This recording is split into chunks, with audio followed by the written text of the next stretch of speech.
Bonjour à tous, aujourd'hui on va voir comment analyser un sujet de dissertation. Alors, première étape, c'est lire et analyser le sujet. J'ai pris le premier sujet dans la liste que je vous ai proposée. En quoi le marché peut-il être défaillant? D'accord? Alors vous allez voir, c'est pas si compliqué que ça de d'analyser le sujet et d'en sortir un plan et une problématique. Il faut surtout procéder étape par étape et ne rien oublier. D'accord? Alors, première étape qu'on fait, donc, lire et analyser le sujet. Première chose qu'on va faire ici, c'est identifier à quel chapitre ce sujet se réfère. D'accord? On voit qu'ici, on a le mot défaillant associé au mot marché. Ça nous indique qu'on va rester sur le chapitre d'économie consacré aux défaillances de marché. C'est le troisième chapitre d'économie dans le programme de première.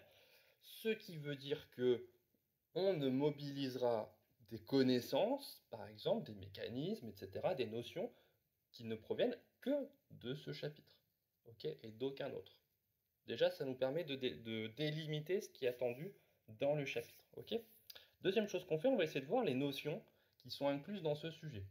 Alors ici, en fait, on a deux notions. Il y en a une qui est évidente, marché. Bon, ça va. Alors, c'est une notion qui a été définie en général dans le premier chapitre d'économie, mais on la réutilise dans le deuxième et dans le troisième chapitre. Donc à chaque fois, la notion de marché, elle est reproduite dans ces chapitres-là. Et on a le mot défaillant qui nous indique qu'on parle des défaillances de marché. Alors vous voyez, là, on n'a pas le mot défaillance de marché, mais évidemment, on attend de vous que vous soyez capable de reconnaître que on est sur cette notion-là, d'accord? Donc on verra, hein, vous vous rappelez certainement que les défaillances de marché, en fait, elles sont multiples. Il y a plusieurs situations différentes, ça on le verra ensuite. Ensuite, on regarde comment la question est posée. Ici, le sujet commence par en quoi. Alors en quoi, je ne l'ai pas mis dans le tableau, des façons de présenter les sujets et ce qui pourrait nous indiquer un peu de quel sujet il s'agit.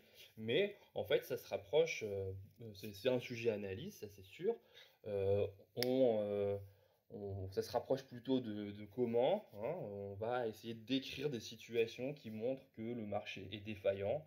Hein. En quoi le marché peut-il être défaillant? Eh bien, en ça et en ça. D'accord? On va vraiment décrire une situation. Enfin, on va regarder le verbe, comment il est, puis la phrase en général, comment elle est formulée. Donc ici, le verbe qui a été utilisé, c'est le verbe pouvoir. Et la façon dont la phrase est formulée nous indique que ce n'est pas toujours vrai. Le marché n'est pas toujours défaillant, mais parfois il l'est. D'accord? Si on dit le marché peut-il être défaillant, ça veut dire que certaines fois il n'est pas défaillant. Ok. Alors attention, hein, il ne s'agit pas de montrer que le marché est efficace dans certaines situations et défaillant dans d'autres. Là, on se trompe de chapitre et de consigne. Et ce sujet, il ne pourrait pas exister en SES de toute façon, puisque c'est un sujet transversal à plusieurs chapitres. Donc ici, hein, on s'attachera uniquement aux défaillances de marché, pas au fait que le marché est efficace. D'accord? Allez, on passe à la deuxième étape, formuler la problématique. Alors c'est souvent ce qui vous pose le plus de difficultés, mais vous allez voir que ce n'est pas si compliqué et il ne faut pas rester comment dire, devant sa copie blanche sans savoir comment travailler. Alors, la notion de défaillance de marché. Vous voyez que là, j'ai rajouté un S, puisqu'on l'a dit tout à l'heure. Il y en a plusieurs. Ça va, c'est le cours. Vous pouvez vous appuyer sur le cours pour atteindre cette connaissance-là. On en a trois. Les externalités positives et négatives, les biens communs et collectifs, et les asymétries d'information. Le marché est défaillant en présence de ces trois phénomènes. D'accord? C'est ceux qu'on voit en cours qui sont au programme. Déjà, ça vous donne une piste sur qu'est-ce que je vais mettre dans ma réponse. Alors, dans ce chapitre, on a aussi traité d'autres choses. Hein, la défaillance de marché, ça veut dire quoi? Ça veut dire que les mécanismes du marché ne permettent pas l'échange, ce qui est normalement le cas. Là, l'échange ne peut pas se faire en raison de ces situations. Ce qui veut dire que l'État doit intervenir, soit par des mesures réglementaires, soit par des mesures incitatives. Ça aussi, c'est dans le cours, c'est dans le programme. Donc là, on a un peu l'architecture du chapitre consacré aux défaillances de marché. Attention, si on relit le sujet, en quoi le marché peut-il être défaillant? En réalité, on s'aperçoit qu'il y a toute une partie du sujet qui n'est pas à traiter, toute une partie du chapitre qui n'est pas à traiter dans le sujet. Toute cette partie qui concerne l'intervention de l'État, la nécessaire intervention de l'État, on ne la traitera pas. D'accord? Ce n'est pas le sujet, ce n'est pas comment traiter, surmonter les défaillances de marché. Là, il faudrait parler des interventions de l'État. On n'est pas dans ce sujet-là. On est en quoi le marché peut-il être défaillant? Eh bien, en ça et en ça. D'accord?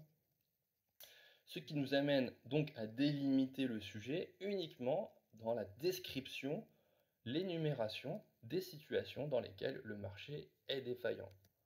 Et voilà la problématique qu'on pourrait euh, choisir. Quel problème posent les défaillances de marché? Alors il y a différentes problématiques possibles, évidemment, à partir de ce sujet. Voilà, l'idée c'est de bien montrer que on va énumérer les problèmes posés par les défaillances de marché. D'accord? Allez, on passe à la troisième étape. Trouver les axes du plan. Alors, il ne s'agit pas de trouver tout ce qu'on va dire dans le détail dans le plan, mais au moins des grandes parties, les sous-parties éventuellement, c'est même le mieux. Vous allez voir qu'ici, ça va prendre de l'importance. Alors, je vous remets le sujet, la problématique, pardon, qu'on a choisi. Quel problème posent les différences de marché? Alors, on aurait une première solution qui consisterait à reprendre les trois situations de défaillance de marché qu'on a vues dans le cours. 1, les externalités, 2, les biens communs et collectifs, et 3, les asymétries d'information. Et vous voyez qu'à chaque fois, en plus, on peut trouver deux sous-parties. Ça fait un plan équilibré. Et je le rappelle, le plan dans la dissertation doit être équilibré, contrairement à la deuxième partie de l'épreuve de première et à la troisième partie de l'épreuve de terminale composée. Donc le plan doit être équilibré, là voilà, ça correspond bien. Alors les plans en trois parties en général en SES, ils sont extrêmement rares, d'accord, c'est vraiment rarissime. Bon, c'est pas sanctionné si vous en faites un, il n'y a pas du tout, au contraire, mais en général, c'est pas forcément les plans qu'on attend. D'accord? Il y a une deuxième solution, en réalité. Grand 1, il n'est pas toujours possible de faire payer le consommateur. Grand A, les externalités. Grand B, les biens communs et collectifs. Grand 2, l'information est parfois imparfaite. Grand A, la sélection adverse. Grand B, l'aléa moral. Donc vous voyez qu'ici, en fait, on a regroupé le grand 1 et le grand 2 du premier sujet.